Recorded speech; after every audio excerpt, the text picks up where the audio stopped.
the concept of Maqasid al-Sharia, its concepts and principles. Its concepts and principles. That is the title given to me according to the timetable that was given to us by Center for Postgraduate Studies. So then we will continue, inshallah, that topic. And we will have about now 1 hour plus. I think 2 hours, originally 2 hours, but I think there is already 10-15 minutes left. Past, sorry. So then now the strategy is I would like to start the class with some sort of questions before I start my presentation and my, what do you call, discussions. So good morning, students, to all of you. I hope you are all in.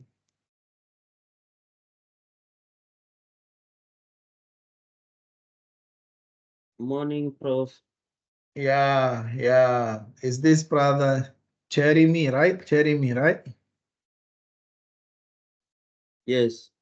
Yeah. Yes. Good morning, brother Jeremy. How are you? You are from which kuliya, basically? I'm fine, Prof. Good. You are from kuliya of medicine, is it?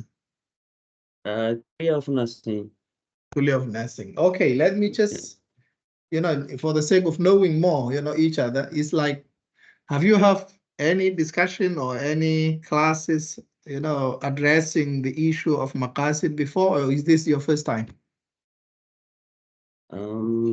This is my first time. Yeah, but the word Maqasid is not new to you, right? Yeah. Yeah. Okay.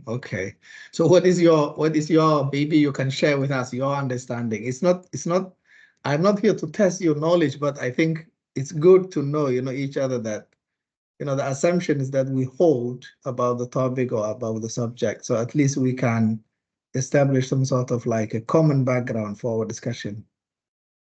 So Brother Jeremy, what is your understanding about Maqasid al-Sharia? When you hear this word, what always comes to your mind?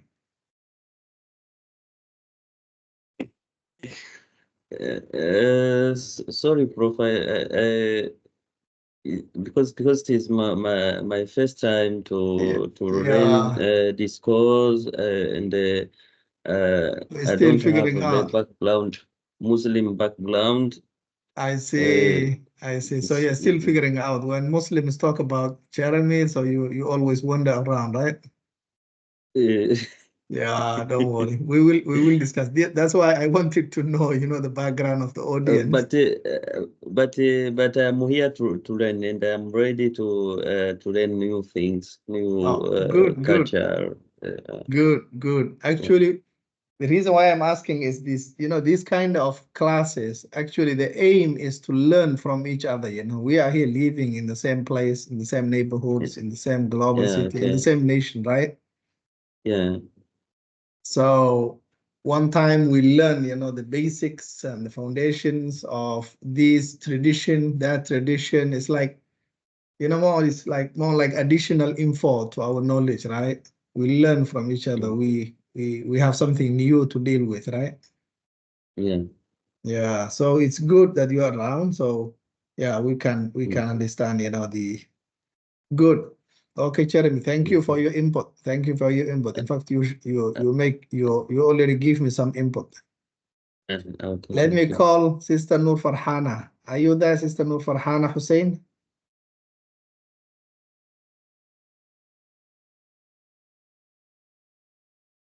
Okay, Sister Farhana cannot reach. What about Ling Ya? Are you there?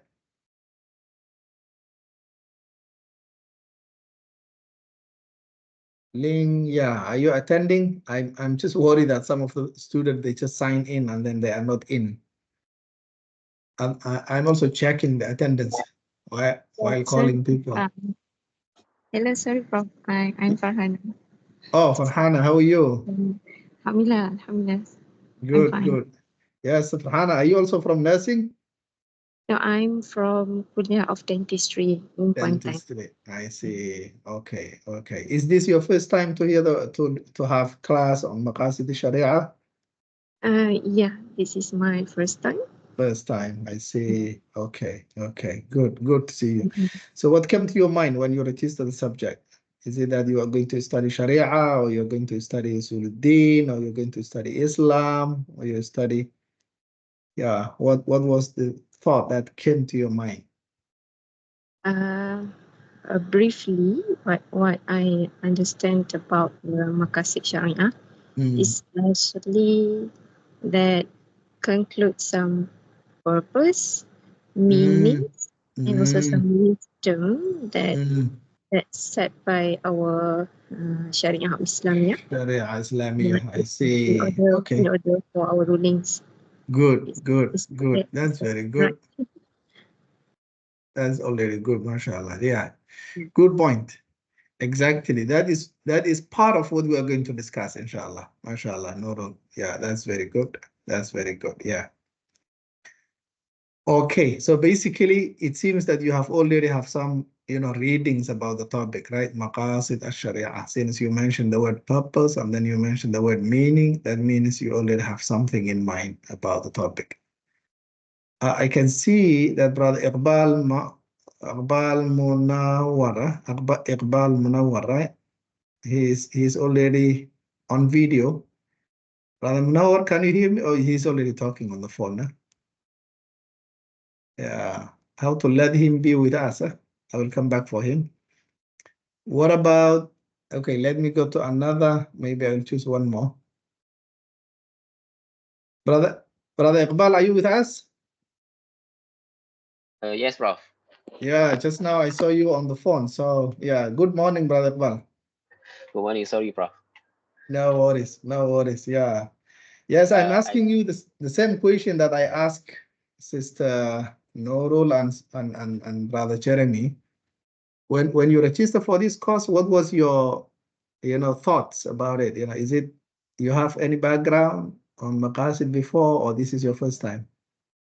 Actually, I'm in the IOSK unit also, Prof. I'm taking PhD as a part-time. Okay, very good. In Kuliah of Medicine.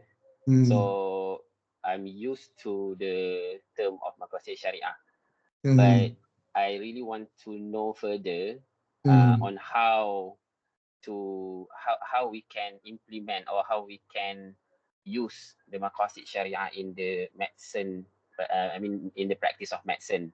Okay, good. Yeah, good. because okay. I'm also in charge of the medical ethics lectures in my department. So we always talk about the Maqasid Syariah.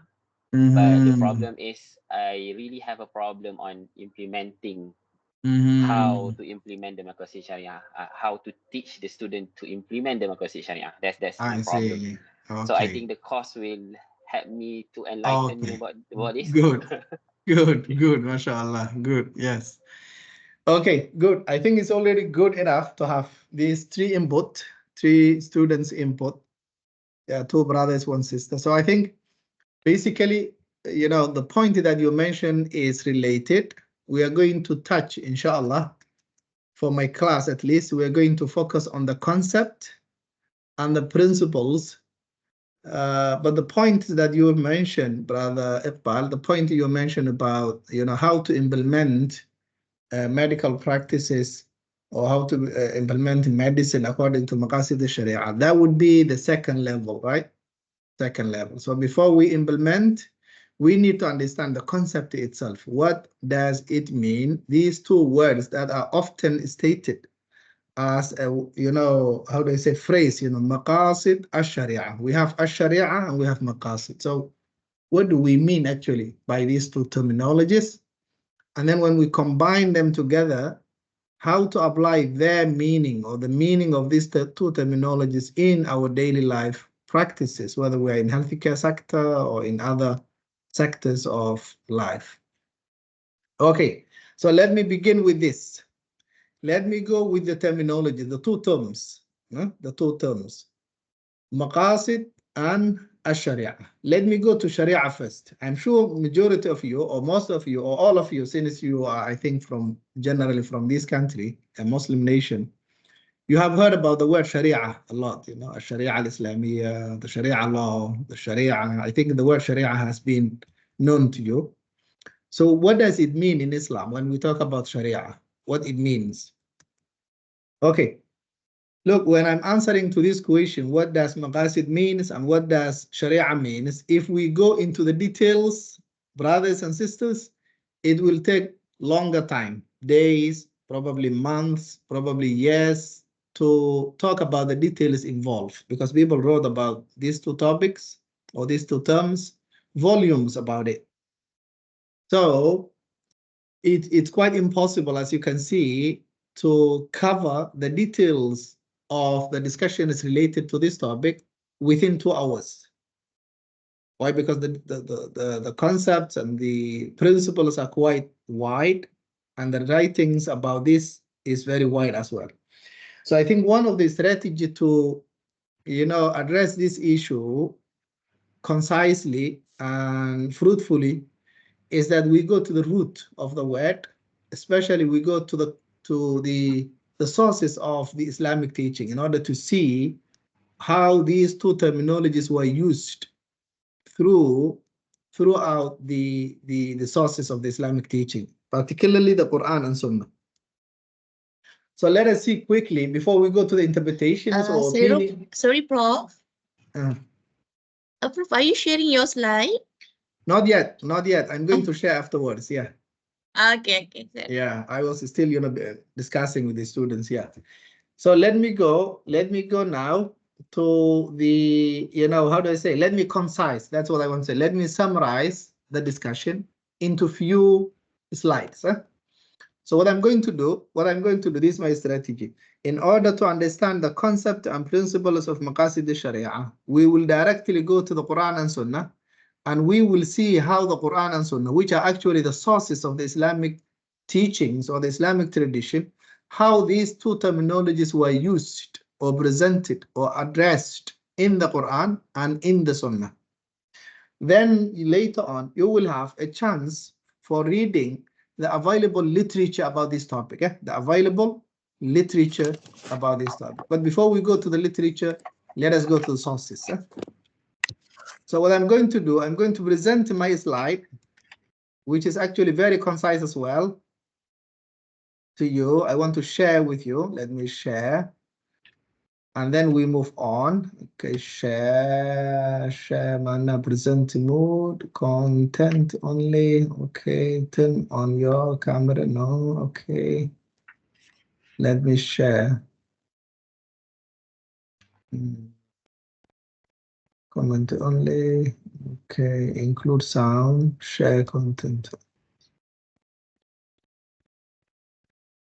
Sister Jihan, am I allowed to share, or it says? Yes, Prof. You can click the share button, share. Okay.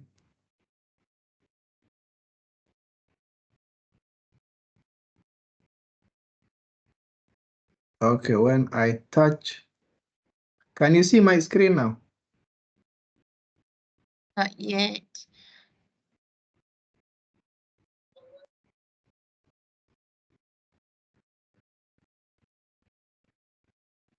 Yes, Prof. I see.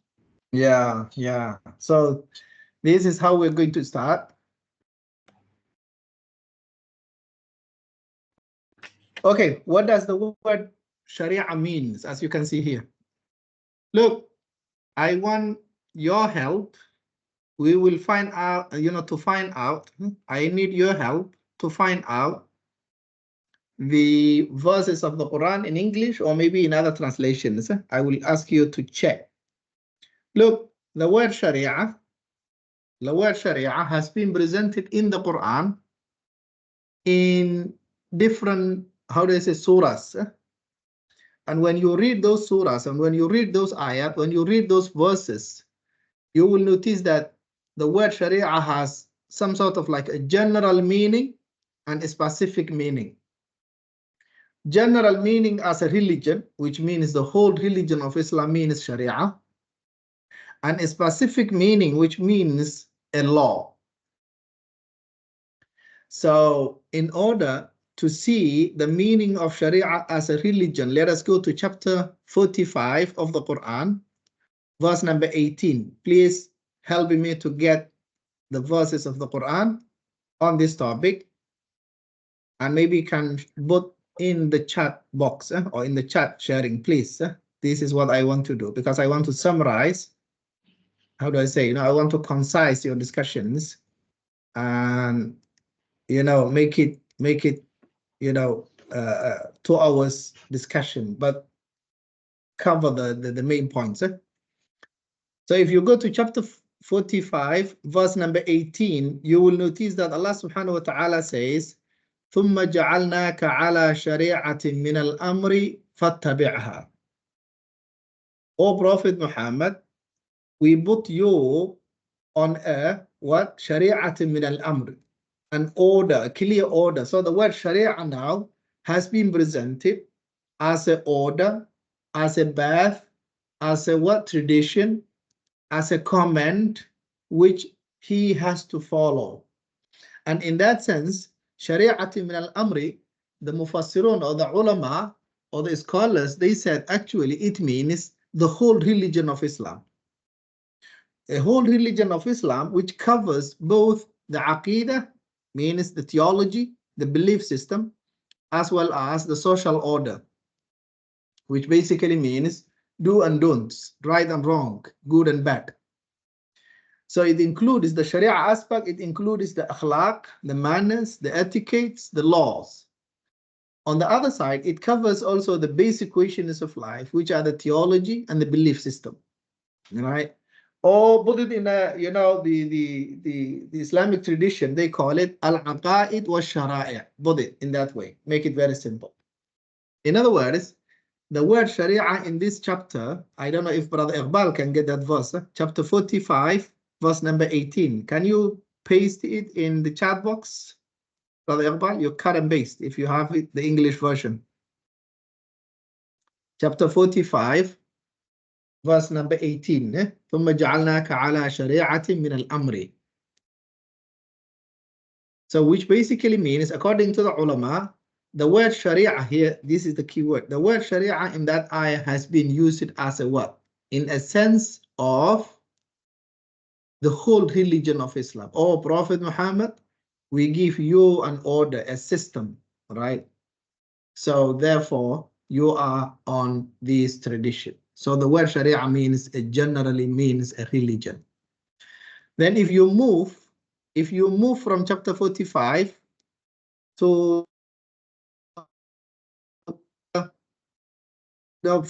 42, verse number 13, you will notice there that the word Sharia now has been used specifically to denote more on towards the meaning of Aqidah.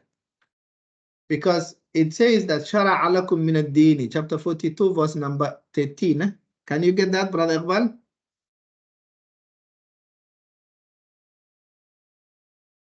So it means here the word Sharia has also been used here in the sense of Aqidah as well. So the first ayah, the term itself was used in general to mean the whole Islam, the whole teachings of Islam. But in this surah, the term has been used for the sense of the theology and the belief system. Why? Because the ayah says, شَرَعَ لَكُم مِّنَ الدِّينِ مَا وَصَّى بِهِ نُوحًا, right? شَرَعَ لَكُم مِّنَ الدِّينِ مَا وَصَّى بِهِ نُوحًا وَالَّذِي أَوْحَيْنَا إِلَيْكَ مِنَ الْكِتَابِ, right? Fine. So in this ayah, Allah subhanahu wa ta'ala explains what prophets share in common.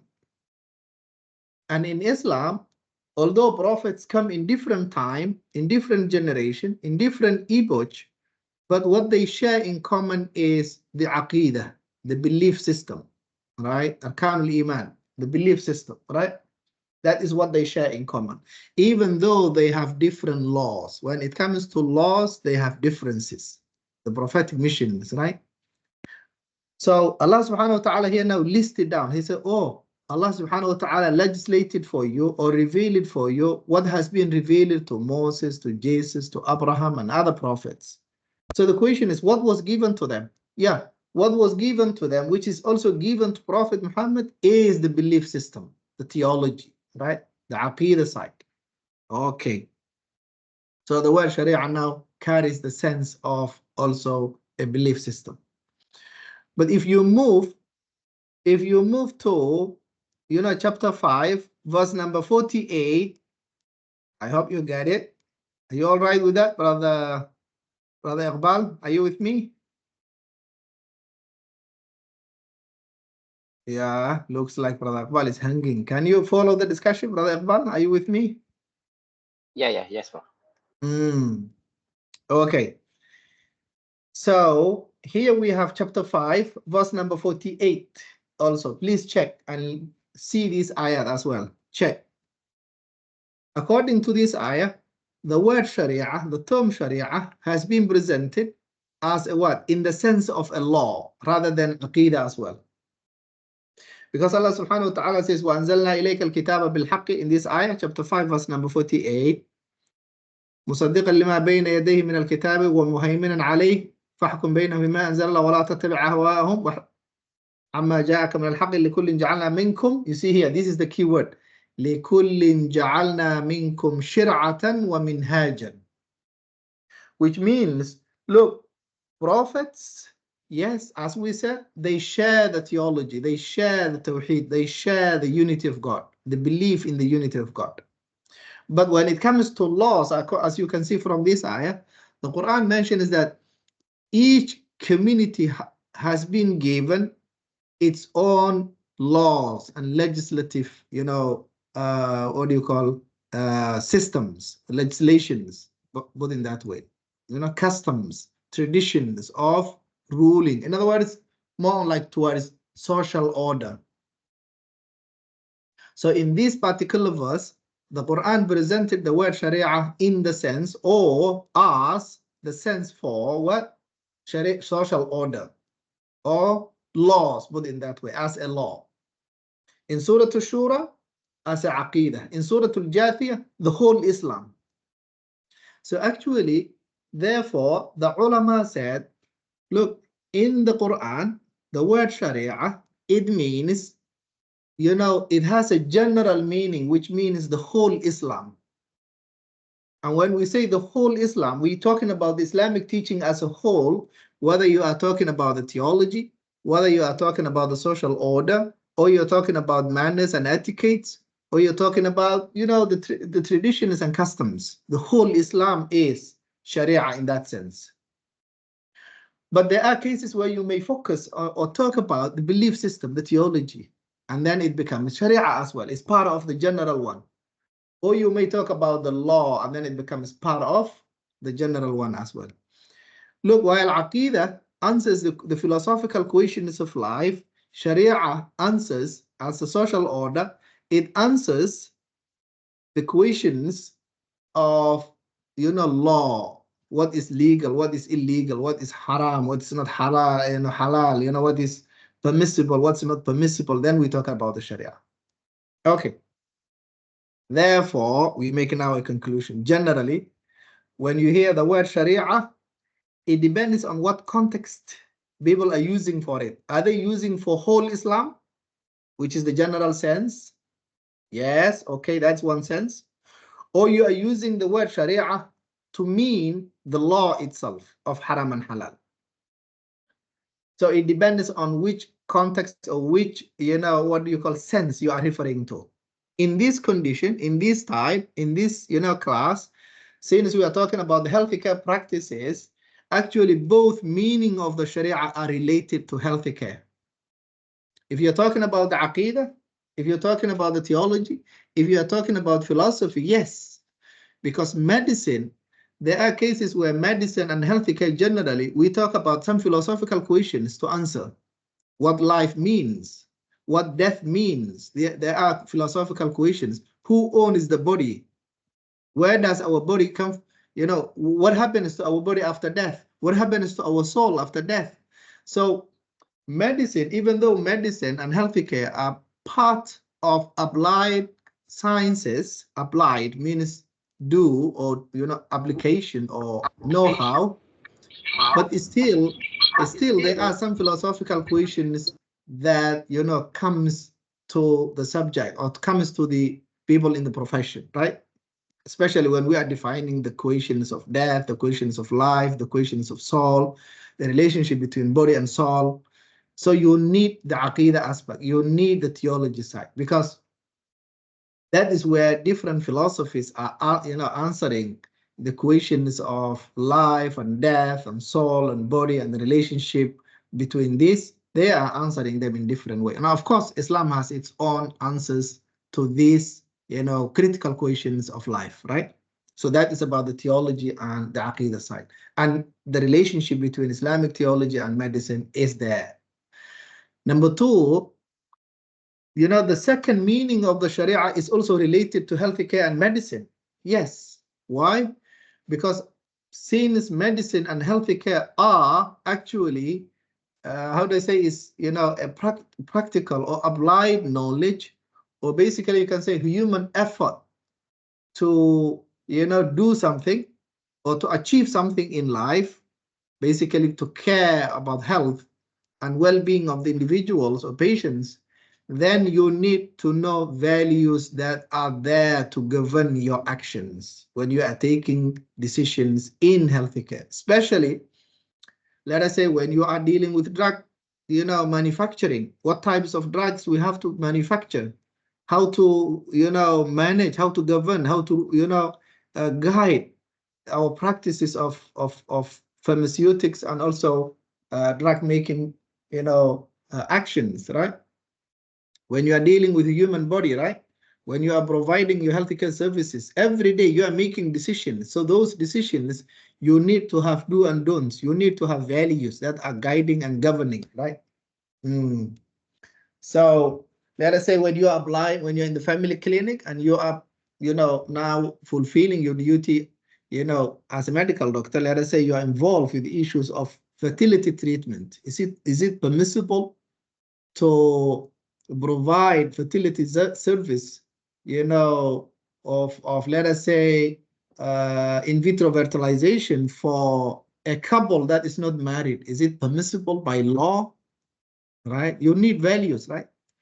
Is it permissible, let us say, for example, for someone to surrogate mother, ovum donation, sperm, you know, donation as well? So there are cases where you need to have what? Values that are governing your actions. Why? Because now you have the science, you have the knowledge. So look, whether the word Sharia is in the sense of theology and aqidah, and therefore answering the philosophical questions of life, or whether the word Sharia is in the sense of law, and therefore answering the questions of right and wrong, in both cases, the word Sharia is related and relevant to medicine, and you need it, right? And in both cases, the Sharia has its own answers to the questions that are raised in medical profession and healthcare practices, right? Therefore, we brought it to the conclusion, when we talk about Sharia, it depends on what, you know, context we're using it. Is it in the context or in the sense of religion, the whole religion of Islam, or the whole, you know, what do you call the sense of the Islamic law, particularly, you know, more on like a focus, right? If I may move a little bit, you know, to the next level, you can see here, when we talk about the Sharia, as I said just now, the ulama often divide the Sharia or classify the Sharia into two building blocks. Aqaid, as we said just now, the Islamic belief system that addresses about Arkanul Iman and Arkanul Islam. And then we have Ahkam Amaliyah, right? Personal and social order. Ahkam Amaliyah means practical rules, practical, you know, norms that are governing the society's behavior individually and collectively. Then also, if we go a little bit further, when we talk about practical rules or social order, we can divide, normally the ulama divide into two levels as well. A'malul qulub and af'alul ibad, you know. Either you are doing things by action, observable behavior, action is af'al, fi'l.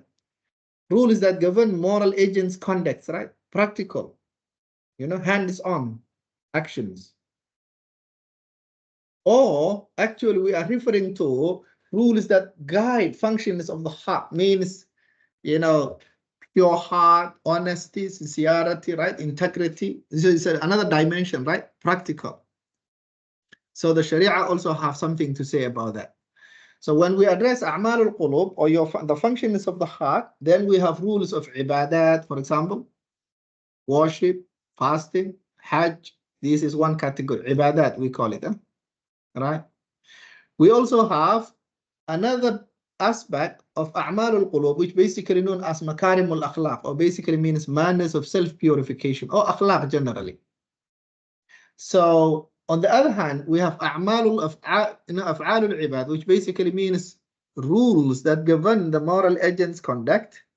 And then we are talking about fiqh and usul al-fiqh, which basically means the law, usul al-fiqh, the foundations of the law, or the principles of the law. So as you can see now, the Sharia, the whole teaching of Sharia, which is so wide, can be classified generally into two, aqidah and ahkam. Okay, aqidah, today we are not teaching comparative religion, we are not teaching usuluddin, put it aside, aqaid, the belief system, come to the ahkam, the law. So the law, there is also a division within the law, which is the law that is sent, meant, the laws and rules that are meant to govern and rule the functions of the heart, or internal, the inside, the person, inside, which are like what? Ibadat and akhlaq. Ibadah and akhlaq are related because their function is to purify the heart, to build the spirit, to purify, what do you call? To build the character, basically. Character building, practices, which basically means spiritual connectivity, salat, zakat, hajj, and so forth. On the other side, you have to be good, truthful, telling the truth, honesty, sincerity, integrity, istiqamah. You have also that category. So that is what we call a'malul qulub. So a'malul qulub, we have rules to govern, which means the internal character of the individual. Now the external character of the individual, or the behavior, then we have laws that are meant to govern your decisions, which are usulul fiqh, which basically means the foundations, or the theory, or the background of the law, and fiqh, which is basically the law itself. So therefore, these two fields basically means the law and the theory of making the law from Islamic perspective. And their aim is to govern and rule the observable behavior of the individual, right? So that is basically what we call Sharia. Sharia generally, remember, it means the whole Islam. But if we dive deep into the word, it means the belief system plus the laws, or the social order.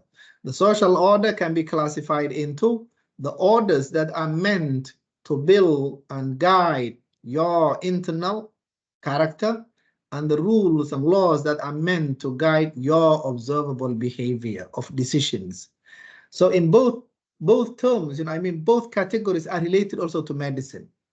Because in medicine and healthcare, of course, we need medical doctors and healthcare professionals who are internally good, confident, right? Knowledgeable, stress-free, honest, sincere to their job. Yeah, that is what we call internal character, right? We need that medical doctor capable of doing the job, right? On the other side, we need a medical doctor who follows the norms of what is good. So that is what the Sharia provides also on the other side. Okay, if we go a little bit deep, then of course this is just the Islamic law. Not only that, Islamic law is meant to address, healthcare and medicine, but these are the area of the Islamic law, Islamic fiqh, right?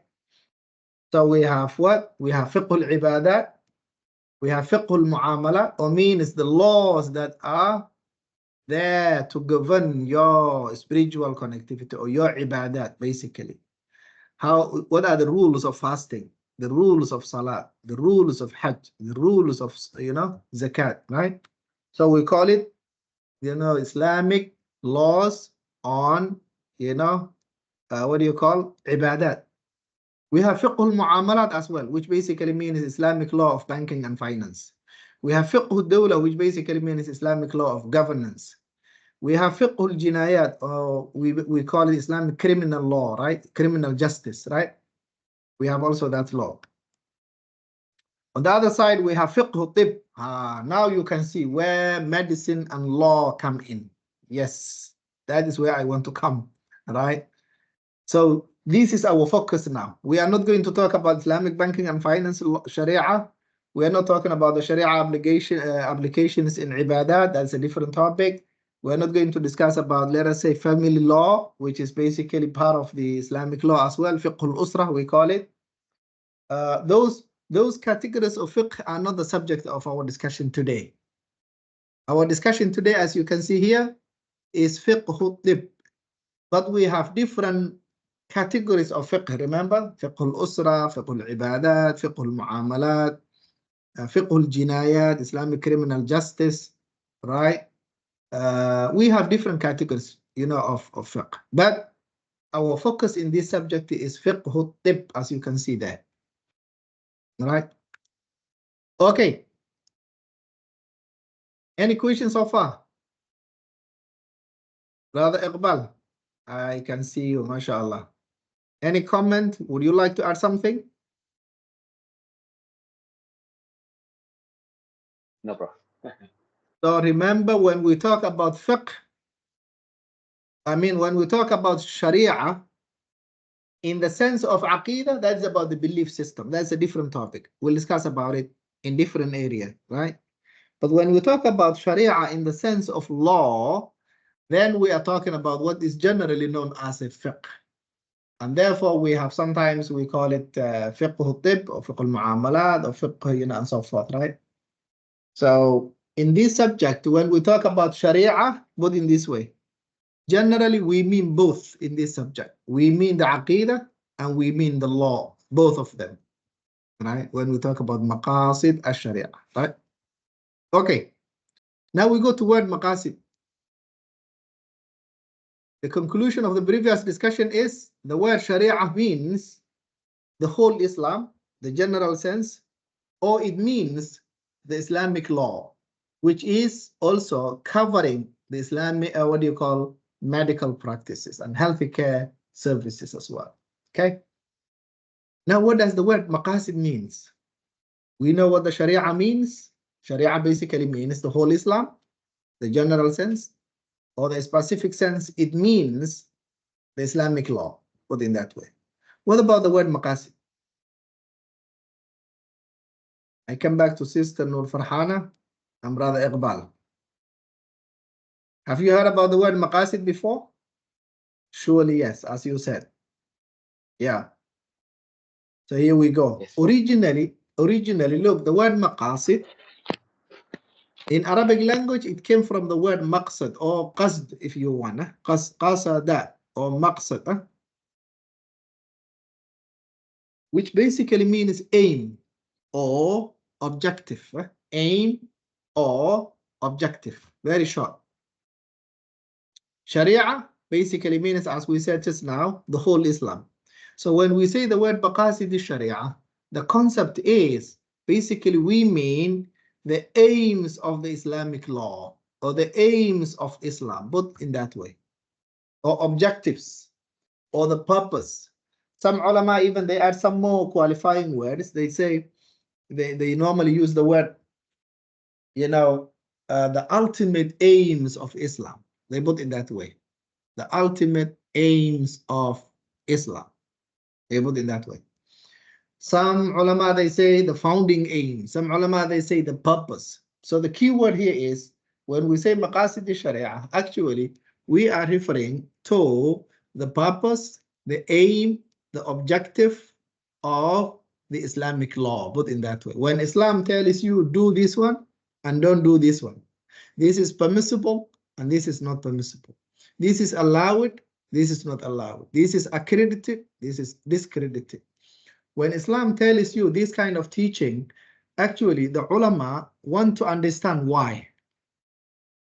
And when they understand why, they find out actually there are reasons actually for each and every command that Islam gives you to do in your life.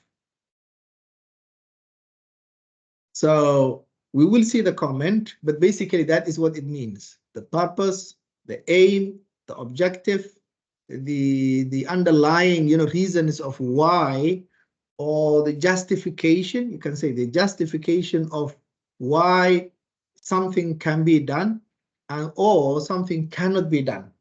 Let us say when Islam prohibits wine and alcohol, drinking wine and alcohol, you may ask why. And the reason is, of course, been mentioned. The purpose is clear because Islam care about your mind, and therefore Islam prohibits whatever that intoxicates the mind. We will see later on the justification, right? Good. So the key word here is, in this, what do you call? Maqasid basically means the aims of the Islamic law, the purpose of the Islamic law, the objectives of the Islamic law. Okay, fine. Look, the discussion is quite wide, but the ulama have different ways, to address. But if I summarize for you, the ulama said basically Islam aims, you can see here, Islam aims, or the Sharia of Islam aims to attain good welfare, benefits for life, and also Islam aims to prevent evil and harm inflicted in life.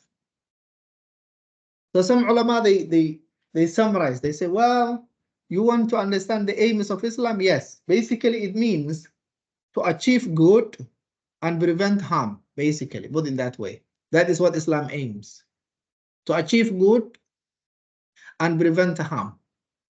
Then you say, wait, the word good is general. What do you mean? All types of good, actually, in all aspects of life. So, for example, you have like good in terms of achieving justice for everyone. Good in terms of preventing what do you call injustice, right?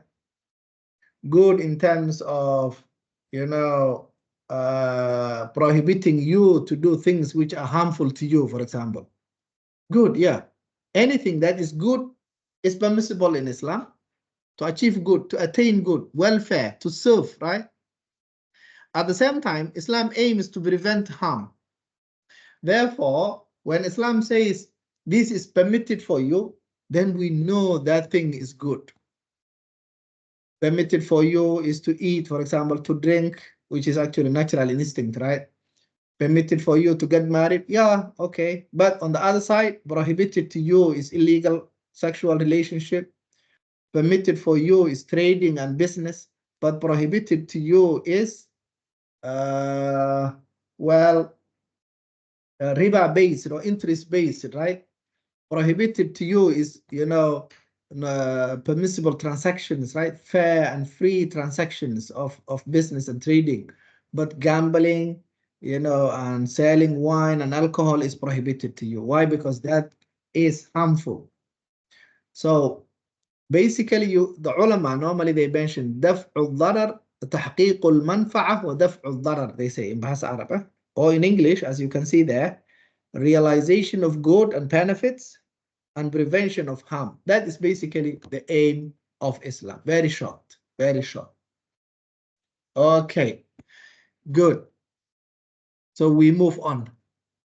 So in this sense, before I move on, in this sense, you can apply actually in every field, whether you are in business, in banking, in politics, in what do you call farming and agriculture, in fishing and marine life, environmental politics, legislations and parliament, powers of judiciary system. In other words, wherever you are in healthy care, right, in manufacturing of medicine and pharmaceutics, wherever you are, always focus on achieving good and preventing harm. And basically, you are doing the aim of Islam, both in that way. Both in that way, right? Okay, same like what we did, Brother Iqbal and others. Now I want to move on. You may ask how the ulama or how scholars or how those who are writing on this topic, how they come up with that conclusion actually, that Islam aims this. And what is the, what do you call the source? How they achieve with this? How they come to this conclusion that Islam aims for, good, to achieve good in life, right?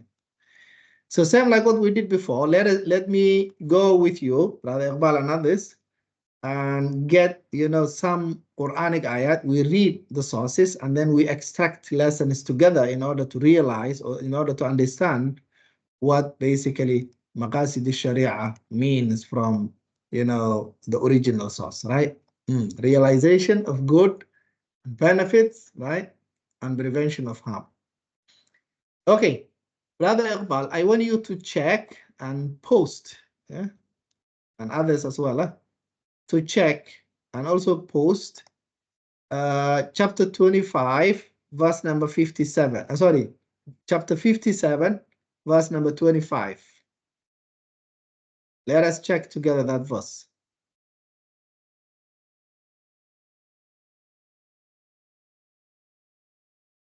The verse begins, لَقَدْ أَرْسَلْنَا رُسُلَنَا وَلَقَدْ أَرْسَلْنَا رُسُلَنَا بِالْبَيِّنَاتِ وَأَنزَلْنَا مَعَهُمُ الْكِتَابَ وَالْمِيزَانَ. Right? وَلَقَدْ أَرْسَلْنَا رُسُلَنَا بِالْبَيِّنَاتِ وَأَنزَلْنَا مَعَهُمُ الْكِتَابَ وَالْمِيزَانَ. Right? And then the justification is there. لِيَقُومَ النَّاسُ بِالْقِسْطِ. We are going to do like a textual analysis, right? Textual analysis of the Islamic sources, right? So the ayah says that God has sent prophets with books and missions, and then the justification is there. Why? Why prophets are sent? Why divine texts are revealed to them? So the Quran says, in order to establish justice. You see that? لِيَقُومَ النَّاسُ بِالْقِسْطِ. So the justification is that. In other words, the whole mission of Islam aims for establishing justice. لِيَقُومَ النَّاسُ بِالْقِسْطِ. Justice and balance within the society. So then the ulama said, okay, so this text means basically that there is an aim, there is an objective behind the revelation of the Quran and the Sunnah as well, the Wahy, which is to establish justice and equality or fairness or balance. لِيَقُومَ النَّاسُ بِالْقِسْطِ. So there is an aim behind it. Number two, you can get also the verse number 21, 107. Surah Al-Anbiya, Brother Iqbal, if you don't mind. Chapter 21, verse number 107. The Quran mentions that وَمَا أَرْسَلْنَاكَ إِلَّا رَحْمَةً لِلْعَالَمِينَ لِلْعَالَمِينَ. In other words, Allah subhanahu wa ta'ala said, oh, we send you, Prophet Muhammad, why? As a mercy to all mankind. Mercy or kindness. Rahmatan lil alamin. Then the ulama said, wait, actually the whole mission of Islam, the whole message of Islam, the whole mission of the Prophet, what is the aim behind it? To be a kind, to be mercy to everyone. Mercy in terms of legislations, mercy in terms of guiding, mercy in terms of taking care of everyone, mercy in terms of, being good to yourself, to your neighbors, to everyone, including, the environment. Mercy. Rahmatan lil alamin, right? So the whole message of Islam is actually based on the message of mercy, right? So now the ulama said, okay, there is an aim behind, the revelation of the Quran now, according to this verse, right? And then you can read some other ayat, actually, so many ayat there, right? As you can see, chapter 14, verse number 1, chapter 11, verse number 1, chapter 6, verse number 6, chapter 5, verse number 6. You can compare those ayat. The conclusion that the ulama come up based on these verses, the conclusion that they make is, wait, actually the message of Islam is purposive, aimful, and has objectives behind it. So the second level is then how to extract those, aims and objectives. How to understand? Okay. Therefore, they said the aims of Islam can be classified into three categories, into three, levels or categories, if you want. Category number one is what? That is what they call the primary objectives or primary aims. Category number two is what they call, complementary aims. Category number three, they call it, more on the need-based, right? Then you have primary aims, need aims, and complementary aims. Let us see one by one, then we see it together. Okay, the essential aims, the first category, the essential aims are the aims that, serve the primary, aspects of life, put in that way, the primary aspects of life. In other words, these are the aims that are meant to protect the essential elements of the human being, put in that way. In other words, here we want to preserve things that, are essential for life, primary for life. Without this, without protecting these aspects of life, our life becomes miserable, difficult, and maybe under threat, serious threat, and cannot survive within that way. In other words, the dimensions that are essential for human life have to be protected by law, by teaching, by rules. What are they? Number one. This is what they call, number one, the first aim of Islam, put in this way. Now we are coming closer to the point. The first aim of Islam is to protect life, human life, especially, and generally the whole life. Preservation of life, right? How do we know that? How do we know? Let us go to the text again. We go, as I said today, we want to make it more like textual analysis in order to understand Maqasid. So the first essential aim, the first primary aim, the first, general aim of Islam is to preserve life, as you can see from here. Any evidence? Yes. Let us go to chapter 5, verse number 32. Brother Iqbal and others can paste, please, the English or the PM version of the Quran. Chapter 5, verse number 32.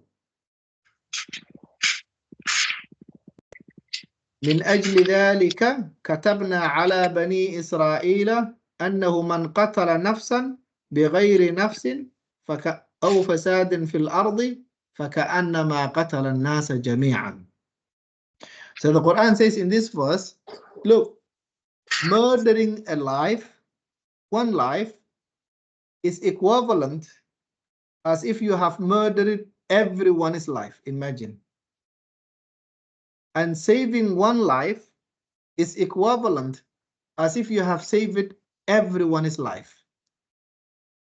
It's a very, general statement. So the equation is clear. Equation is clear.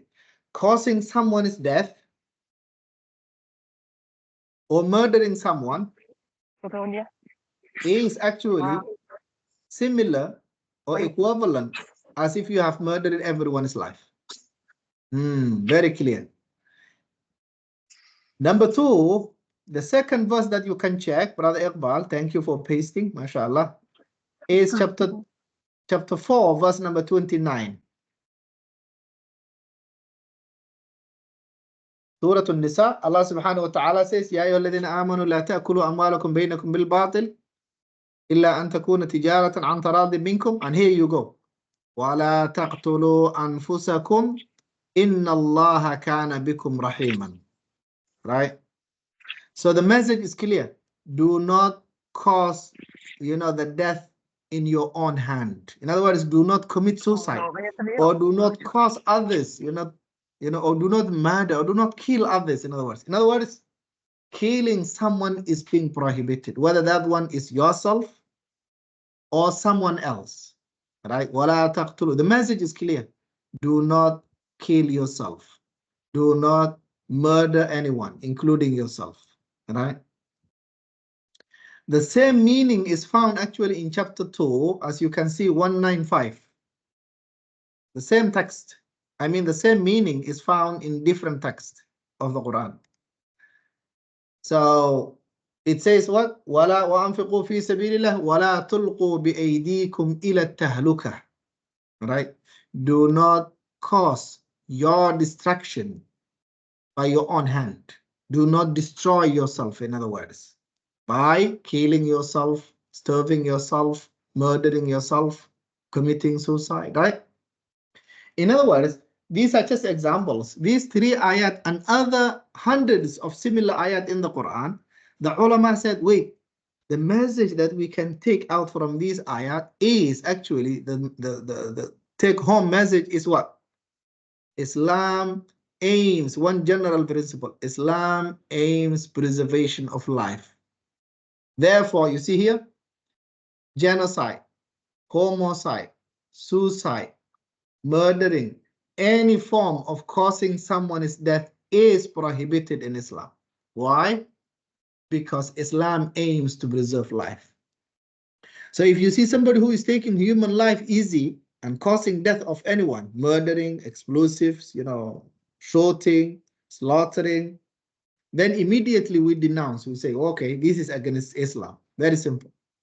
And that's why you have noticed it, groups like Al-Qaeda or ISIS has been denounced by Muslim, communities. Why? Because this is against the spirit of Islam, against the, the principle of Islam, against the rules of Islam, against aim of Islam.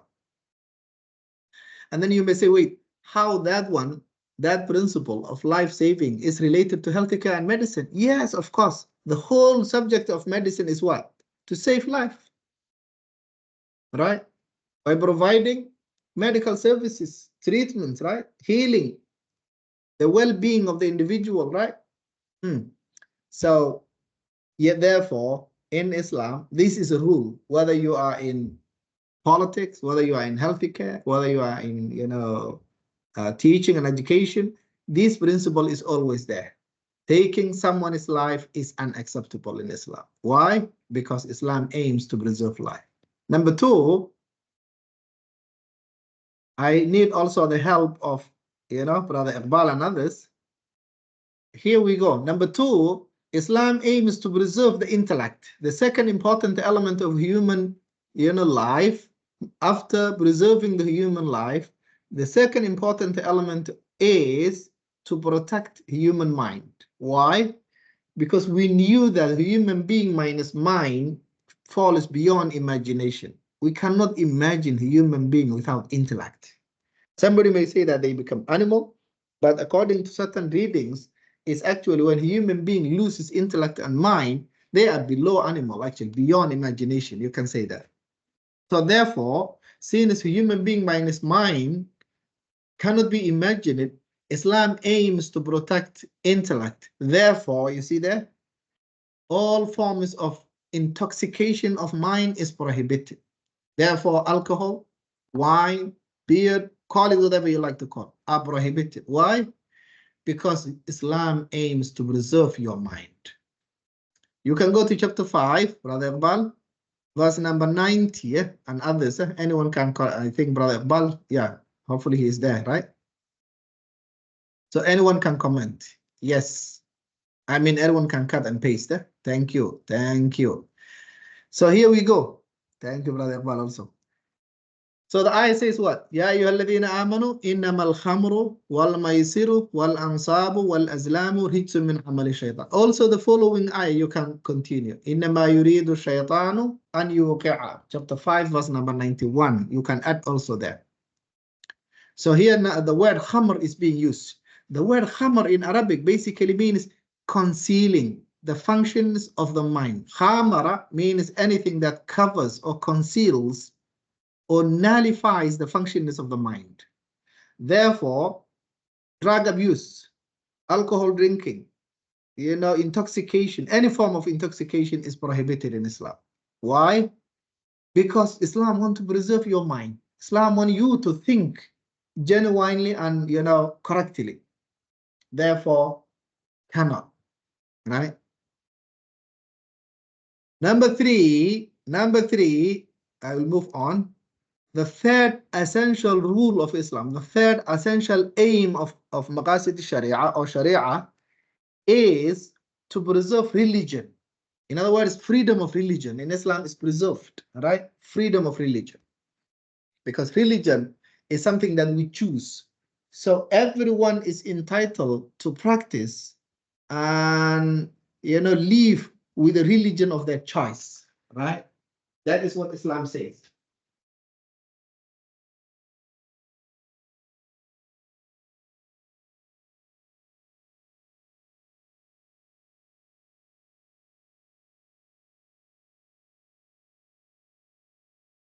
Okay, so let us go to chapter 2, verse number 256. Brother Iqbal or others can quote that verse. Yep. So here you go. MashaAllah. So you have what? You have the Quranic verse that is mentioning, you see, La ikraha fi din, 256, Surah Al-Baqarah, verse number 256. There is no compulsion in religion. Very specific and very clear, and even don't need any type of what? Interpretation. It's very clear statement. No compulsion in Islam. In other words, Muslims have no right, or non-Muslims have no right to force anyone to practice a religion. That's not their choice. Let religion be, a matter of choice. You choose your faith. You choose your religion, right? But remember, you are accountable for your choice. That is the message. Whether you are choosing the right choice or not. Because you have to be also, using your mind to know which path you are taking in your life. So, la ikraha fi din. That means what?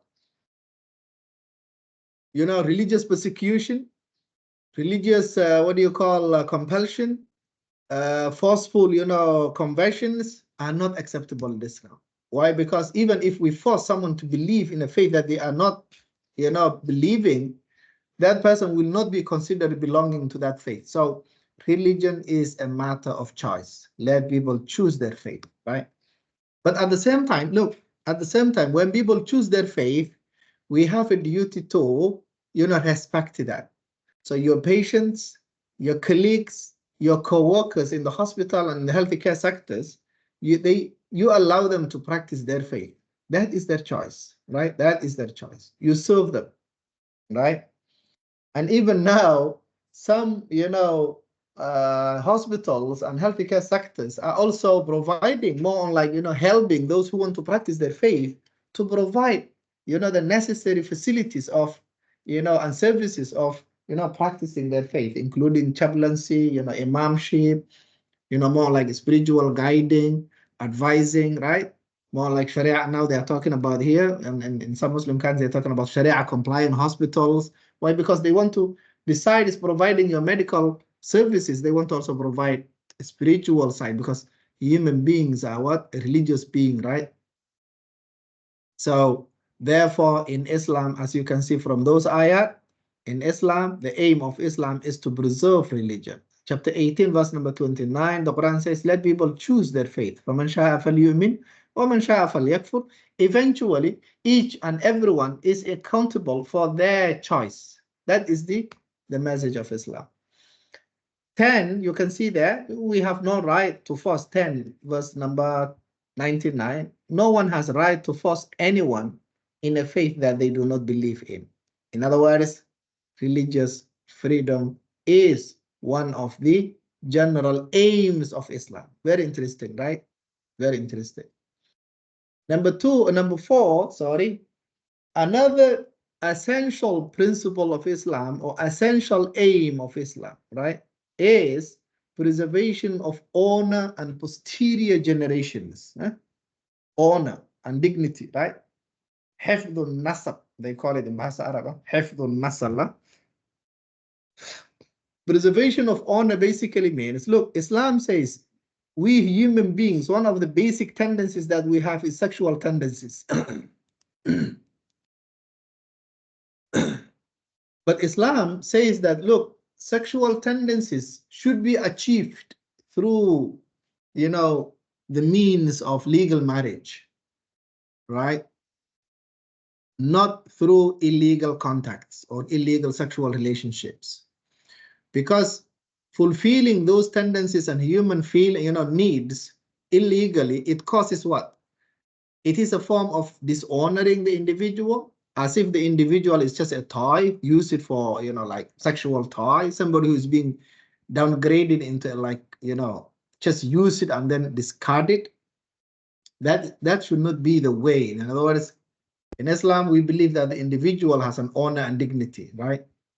So sleeping with this person, going to that person, sharing this with that person, it's like you are more like dishonoring yourself and claiming that, oh, you are just practicing your freedom. No, that is not the level that the human being should be into, right?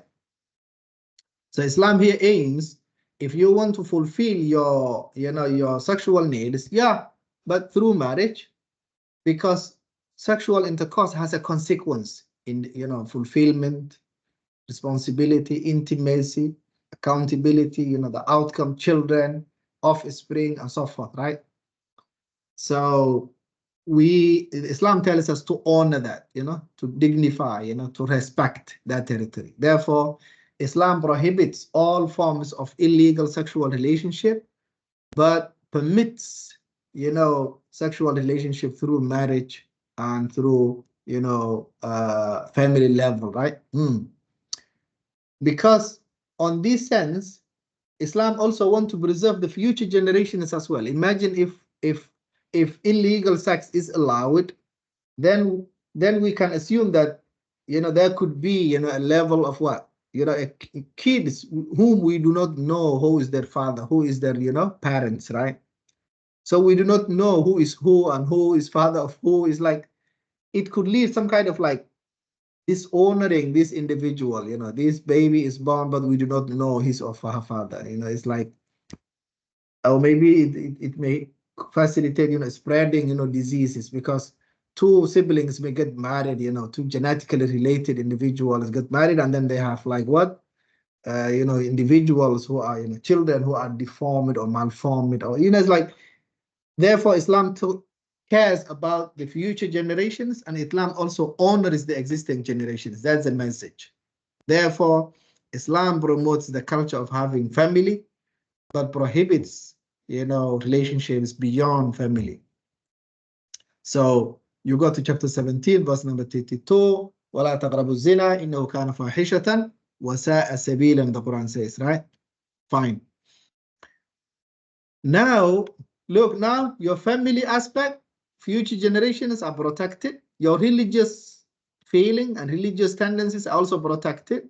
Your intellect is being protected. Your life itself is protected. One more thing left, which is preservation of private and public properties.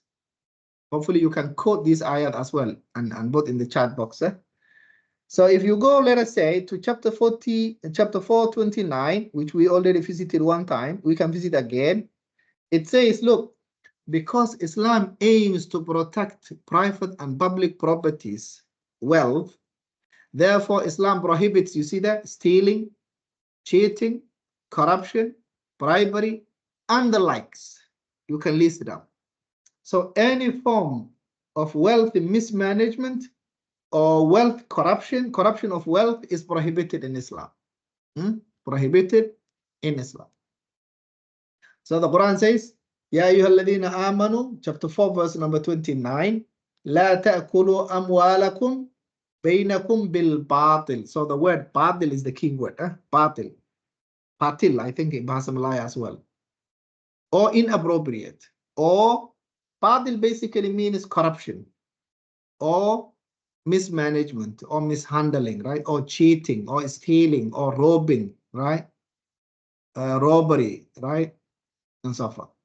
So therefore the Quran says all forms of wealth mismanagement, whether that is public or private property, is prohibited in Islam. Why? Because Islam aims to protect wealth, right? Number 2, you can see there, chapter 2, verse number 188, also same. وَلَا تَأْكُلُوا أَمْوَالَكُمْ بَيْنَكُمْ بِالْبَاطِلِ. The same message. In other words, why Islam prohibited stealing, cheating, corruption, bribery, or rashwa, and so forth. Why? because Islam wants proper ways of earning and spending wealth. That's all. And therefore avoiding or prohibiting all forms that are there to corrupt or mismanage or mishandle, what do you call? Wealth. Prohibited. So now you can see preservation of life, preservation of intellect, preservation of religion, preservation of honor and dignity, preservation of public and private properties. Fine. In other words, these are what we call five essential dimensions of human life. So one is these are protected, preserve it. Then we assume that the individual or the community can serve better and can live, better. Why? Because the dimensions of life are being preserved. So basically, some ulama said this. In Islam, basically, these are the foundations of do and don'ts, foundations of the law. So when Islam prohibits something, that prohibition comes as a result of one of these aspects, whether you are in politics, in judiciary system, in parliament, in business, in banking, in education, in healthcare, in pharmacy, in manufacturing, in farming. Doesn't matter where you are in life, right? Or your class.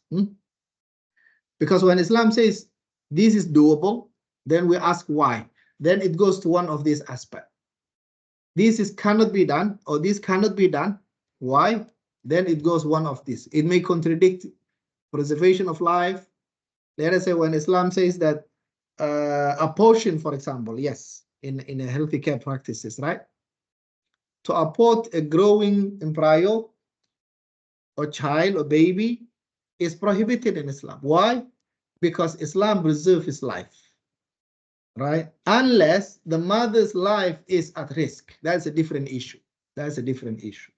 Other than that, tak boleh, cannot. Okay, fine. Number two, you may say like, well, what about, even the concept of contraception, sterilization, you have different issues, right? So we have different discussions. So it may go back to preservation of life. Very easy, right? Intellect, intoxication of the mind. Then you have plenty of, do and don'ts as well under that, subsections.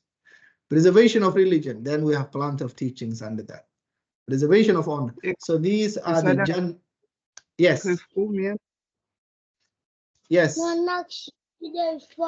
Kanaambia tende asubuhi watoto wakende pelekwe. Kasema tende asubuhi watoto wakende pelekwe.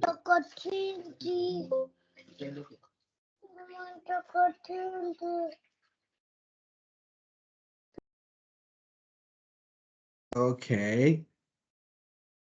Dr. Malhad, you have something to add? You have something to share?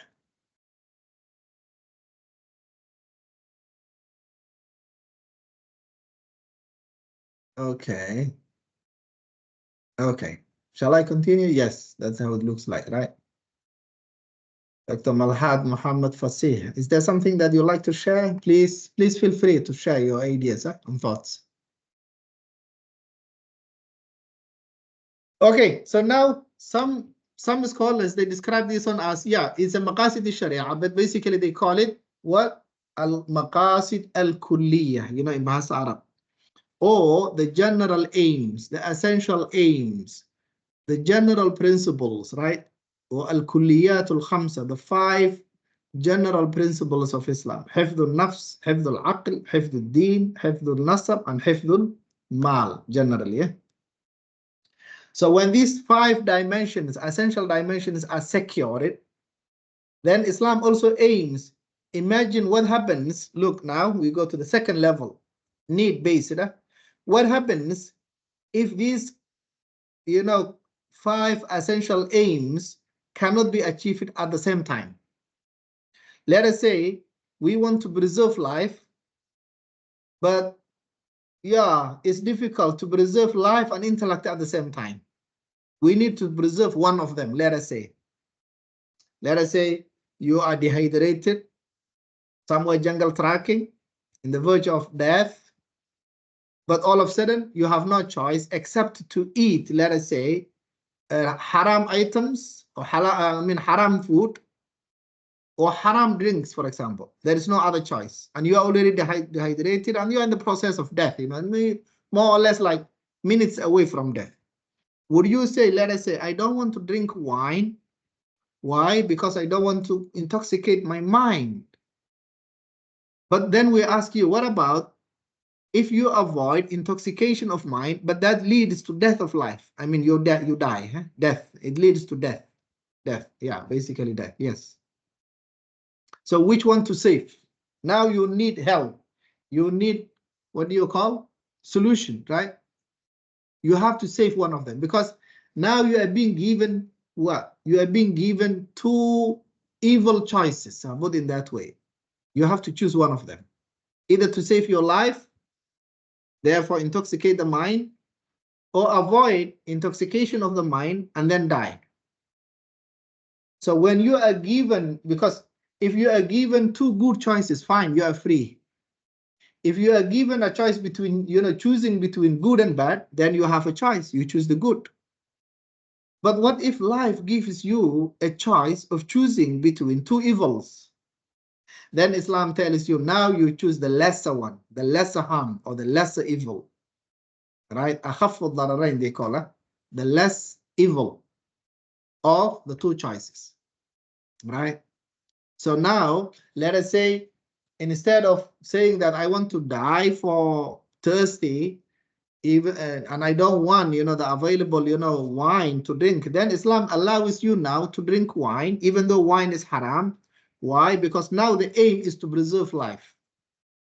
So it's okay to little bit get intoxicated, even though now you are being, hydrated. At least you get some drinks, even though it's haram in the normal circumstances, right? But because now we're in an extraordinary situation whereby we have to choose between two evils, then we choose the lesser evil one, the evil that has lesser harm. Or let us say a healthy care sector, right? A woman want to deliver a baby, but at that night or at that moment, there is no female gynae or female, doctor at the hospital on duty or nurse, right? All they have is male doctor or male, assistant or nurse, right? So what should we do? Can the lady says, well, look, now my honor and my dignity, my awrat, I don't want to, number 4, right? Preservation of honor. I don't want to unveil my awra in front of a male doctor or male, nurse. Then what is the choice? The choice is I will go back to my house and then deliver. So the risk is there. While you are back to house, the baby and yourself, your life and the life of the baby may get, into trouble. So would you now choose to preserve your aura and therefore risk your life at the baby, or you deliver the baby in the hospital with a male doctor and male nurse, and therefore also now, close your eye from the honor and dignity? Which one? That is also another choice, right? Right? Or maybe in healthcare practices, now we need to calculate. Let us say this lady is a pregnant. I will take those examples now. I will take examples also from husband's side later on. Let us say the lady want to deliver the, is pregnant, but, if she continues the pregnancy, her life is at risk. So even though in Islam, abortion is haram, abortion is not permissible because that means risking life or taking life, which is not acceptable. Even though abortion is not permissible, but in this case, if the life of the lady is at risk, what should we do? If the pregnant mother's life is at risk, can the mother say, look, my nasab, my future generation, posterior generation, I cannot let my baby die. I will continue with the pregnancy. And then the doctor says, if you continue with this pregnancy, your life is at risk. So which one?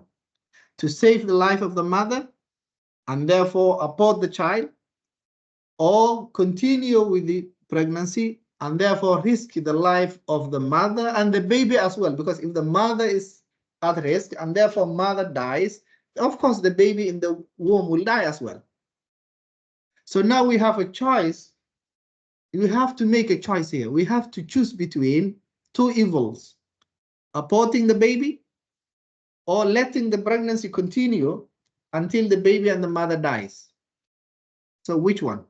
So now we are given a choice of choosing the lesser harm. And in that case, as you can see, we come to the second level of needs. So need basically means concessions.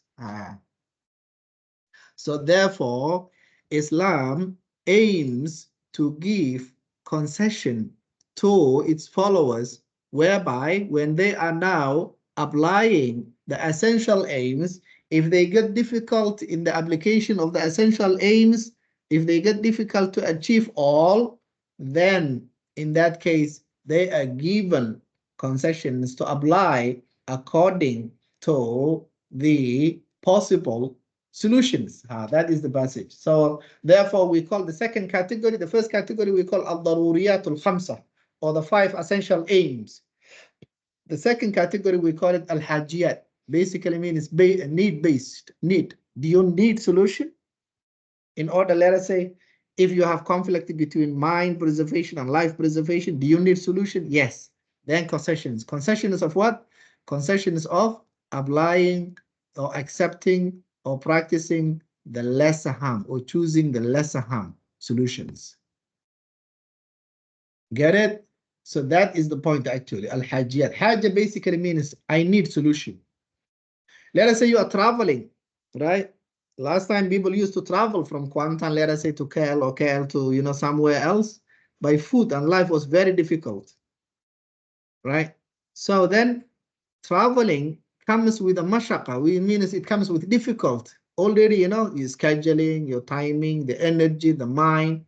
So then and then salat. We have to perform salat every day, prayers.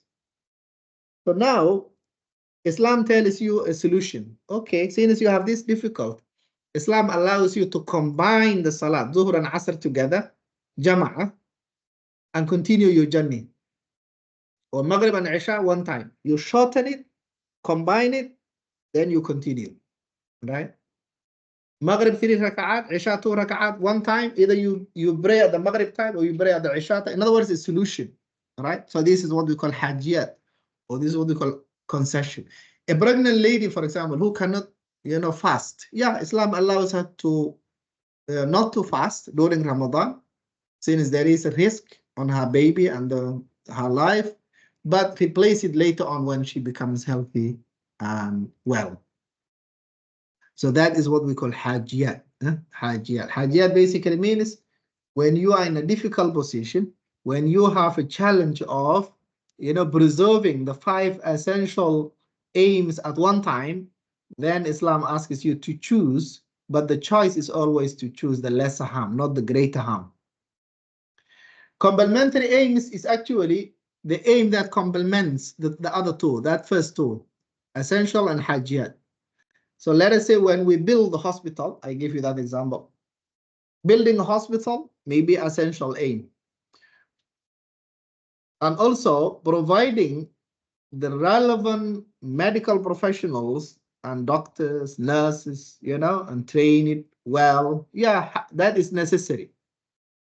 Need-based, it could be providing the necessary, parking lots, other facilities that are, good or necessary or needed, not necessary, needed for the hospital, right? Facilities, and so forth, right? Complementary could be more like putting signage, more like guiding the people who are coming, which clinic they go, which level they go, and so forth, right? You design educational curriculum. Education is necessary. Designing proper educational curriculum is a need, and basically beautifying it is another issue. Building a highway, necessary, but putting, let us say, rehab places, designs, of flowering and guiding, yeah, fine. Signage, where to go, which direction is important as well. So basically, these are the aims of Islam. The aim, essential aim, 5. If these 5 cannot be applied at one time, then Islam allows you to go for need-based aims to complement. And complementary aims means beautification, more like making it beautiful, nice, acceptable, right? And so forth. And this is relevant in all practices of medical profession and healthcare sector, right? Yeah, Maqasid Sharia, as you can see. Now, the application, if you go to family clinic, for example, yes, it's relevant there. When you are practicing your family clinic, you need Maqasid Sharia understanding, right? So basically, Maqasid Sharia means the justification, the foundation, the reasoning, the rationale, you can say the rationale of the Islamic teaching. Because now when we say this is haram, unacceptable, why? Because then we justify according to Maqasid Sharia. This is halal, why? Because it's in line with Maqasid Sharia.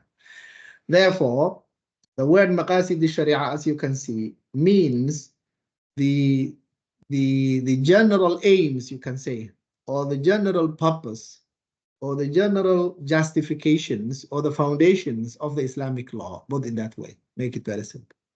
Based on the Quran and Sunnah, which is actually relevant in medicine and healthcare, relevant to banking and business, relevant to education and, you know, other fields of knowledge, relevant to law, relevant to politics, and so forth.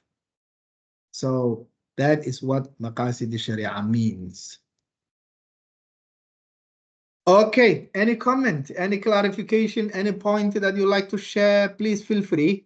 We have another 10-15 minutes before I end the session.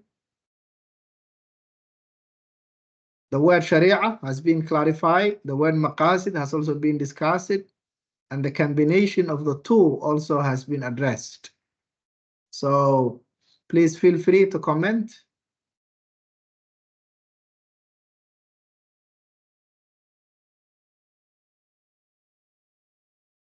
Yes, Brother Iqbal, I will start with you since I was mentioning your name. Brother Iqbal, any comment, any additional info? Would you like to add something? Assalamualaikum. Yes, Brother Iqbal. As you mentioned before, there are five kind of domains that you need to protect.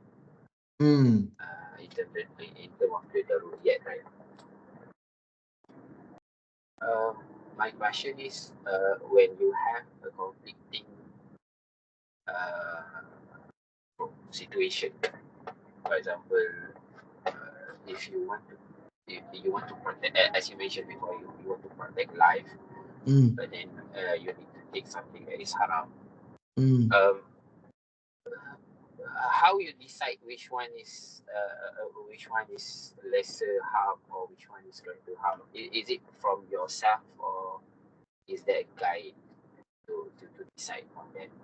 Which one is lesser harm and lesser harm compared to the greater harms?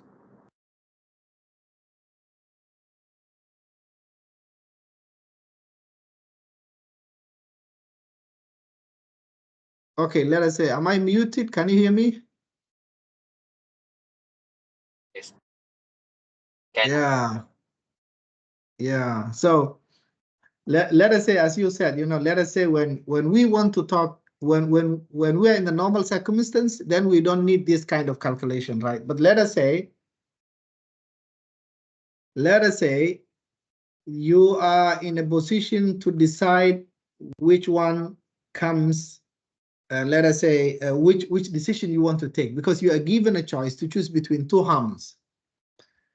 So in this case, on one side, because the ulama, they already have some writing, you know, the Muslim scholars, they already have some writing about it. You know, they discuss about which harm can be lesser than the other harm, you know, which is general, which is specific, which is small. I don't want to go into the details, but basically, you know, when you are in a situation that you have to make a choice between two conflicting, you know, options, this is left for your assessment, for your rational thinking, for your reasoning, right? So generally, you consult to the profession, to your profession, you consult to your area.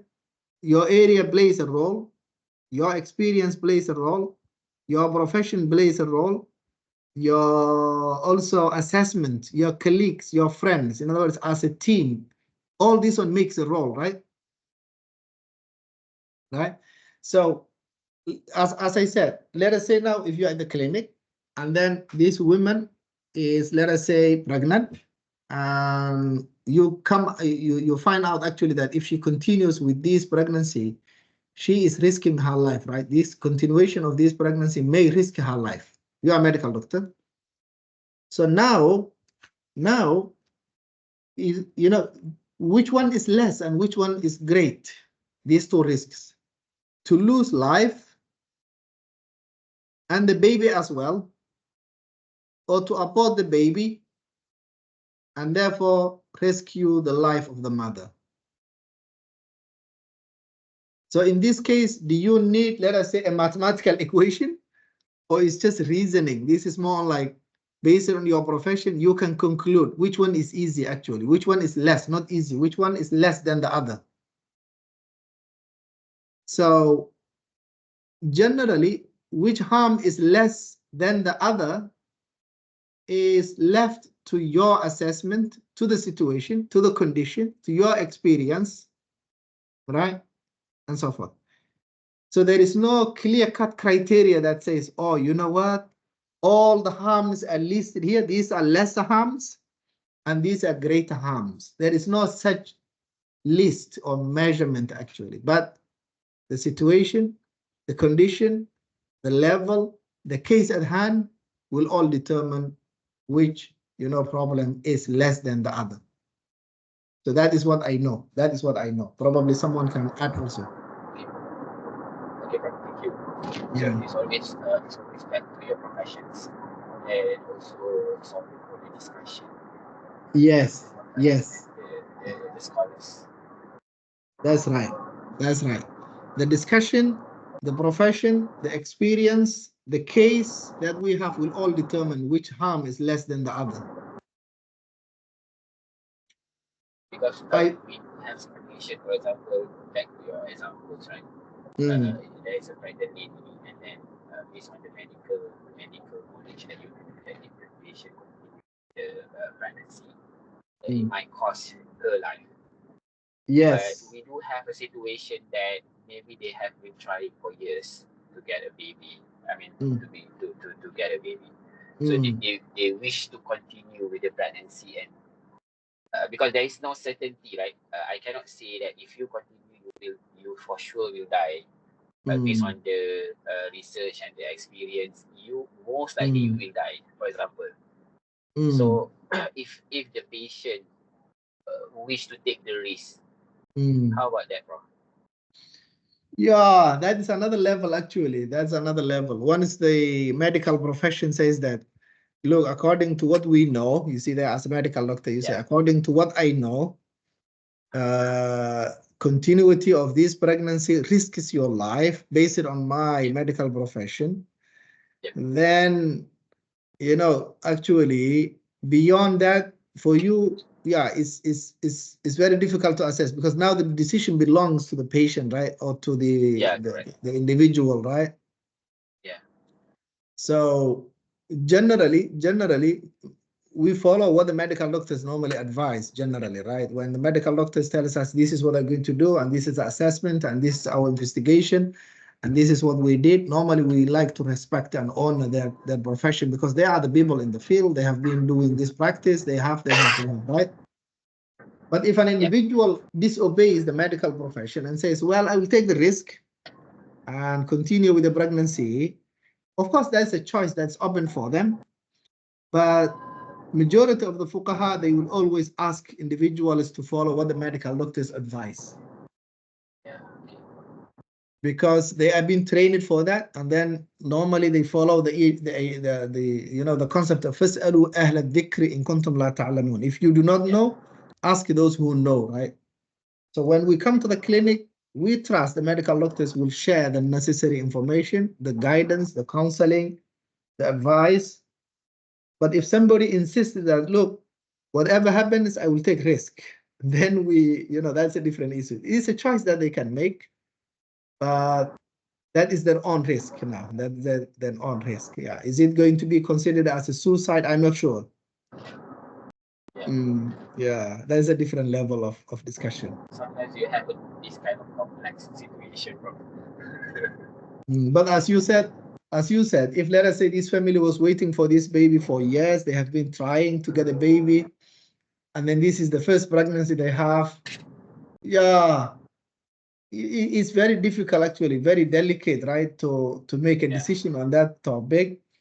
But it's still, remember now, it's still, even though they have been trying for this baby to become pregnant and so forth, you know, aborting the baby and therefore saving the mother is cannot be equated, you know, to the risk that, you know, may happen to the mother and to the baby both. Yeah, the historical background of the pregnancy is known. You know, this family has been trying, even they may go for fertility, you know, assisted, you know, fertility treatment. They have been trying maybe 10 years, 20 years, and this is their first baby. But all of a sudden, the mother's risk is at you know, the mother's life is at risk. So even though the choice is so hard, but it's still, in that sense, abortion is less than, you know, risking the mother's life and the baby later, you know, because here you have 2 versus 1. Because losing the mother may result losing the baby as well. So this is quite difficult. I know it's very difficult, but it's still you can look it into that way. Which one is lesser and which one is greater? So we give chance to others. Dr. Brother Iqbal, mashallah, very contributive. I like your opinions. I think I have seen Brother Jeremy asking me to repeat, right? Can you repeat what the essential aims of Maqasid al-Sharia in one sentence? Tell us. Okay. The word Maqasid al-Sharia, I'm now reading from the chat. The word Maqasid al-Sharia simply means the aims of the Islamic law, put in that way. Make it very simple. The aims, the general aims, some ulama, they add that word.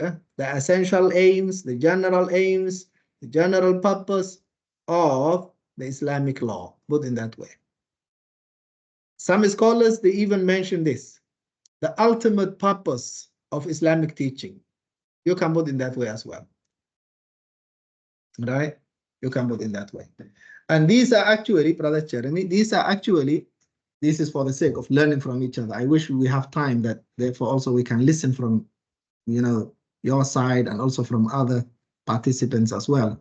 This is basically means whenever we talk about permissible and not permissible, this is right, this is wrong in Islam, the ultimate justification or the ending, you know, result normally will appeal to one of these 5 principles. Either because the principle is, you know, in line with hifd al-nafs, or what do you call, preservation of life, or preservation of intellect, or preservation of honor, or preservation of wealth, or preservation of religion.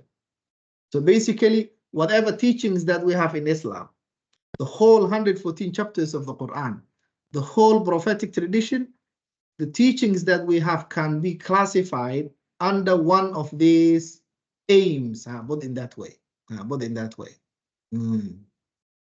Even though the Islamic tradition is so wide, but still you can narrow down into these 5 major principles of teaching.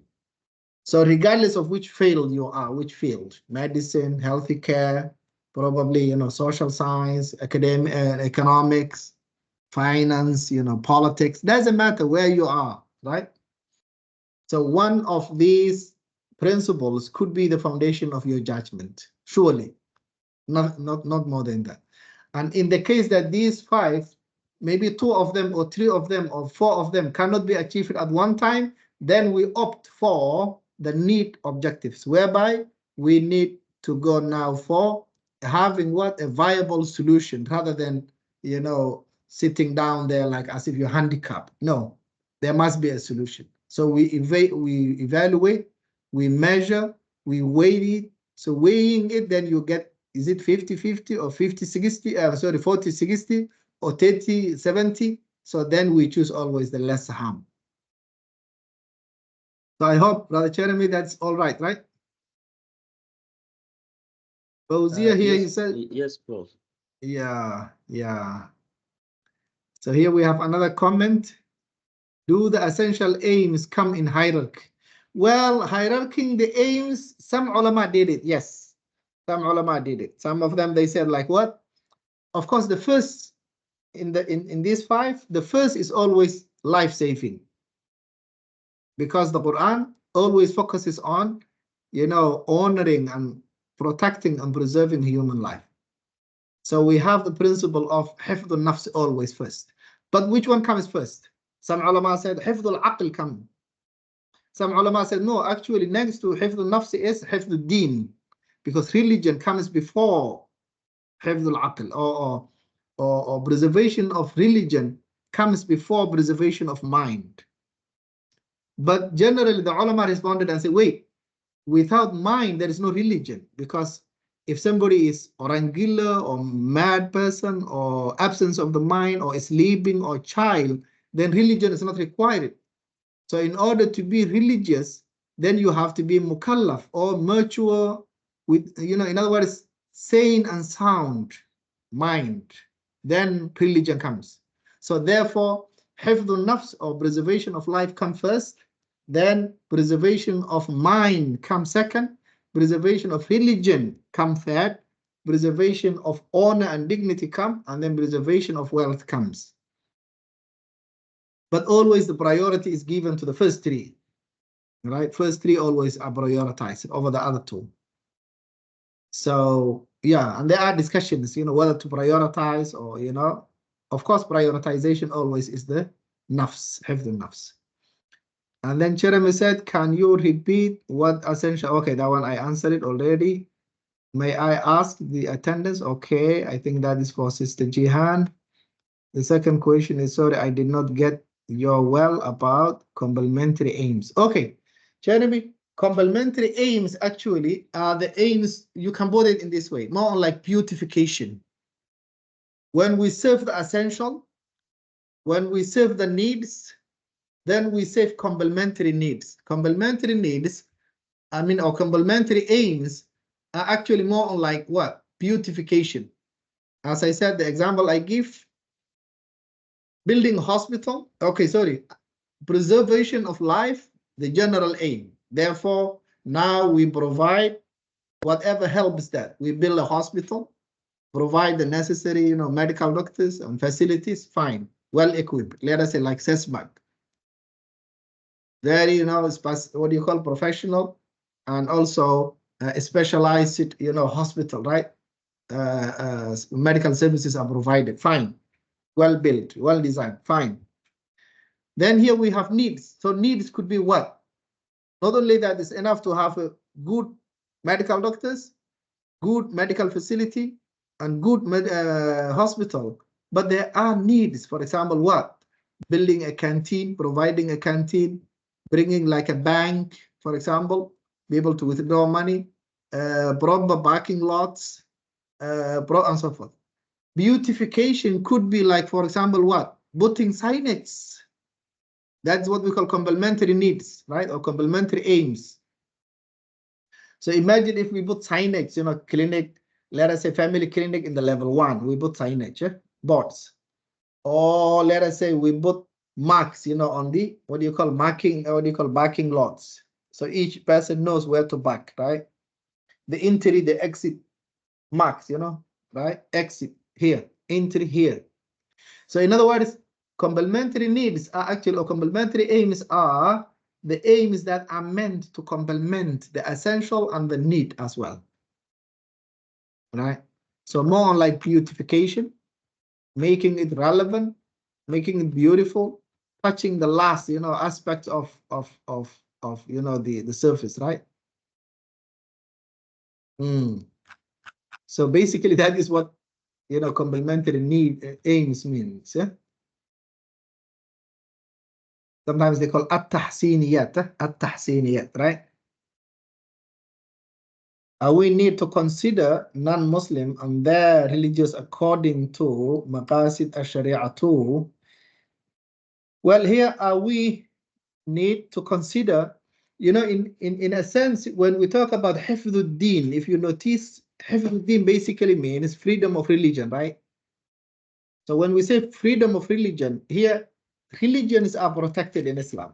People are free to protect, to practice the religions of their, faith, right? La ikraha fi din, right? So I do not have any specific, consideration here, but generally people of different faith have, right to practice their faith within the Muslim community. In fact, when Rasulullah sallallahu alaihi wasallam, the Prophet Muhammad, when he came to Medina, that was the culture. The Jewish were practicing their faith in Medina, even though the Prophet was the leader. The Christians were doing the same. They were practicing their faith. No one interfered. And then the Arab pagans, the pagans, or the pagans, the mushrikun or the polytheists, idol worshippers, they were also allowed to do the same. They were practicing their faith. And normally that example is extended to the Muslim community as well and expected to follow that example as well. So that is my comment. That is my understanding, because the word La ikraha fi din is clear, actually. It's clear. So there was no forced persecutions or religious, conversions. No, that never been there. People were free to practice the religion of their choice. Okay, so it's already 10:33, and CBS, Sister Jihan, I think according Yes, to Prof. the schedule is 10:30, right? 10:30, my class. Yeah, you have another I class. finished 4 minutes. Yeah. So with that, I like to end the class. I Okay, hope at Prof. least Thank you. I hope at least I make the class more like, the subject is so wide, but at least I make you go back to the original sources in order to understand the concept quite, easy.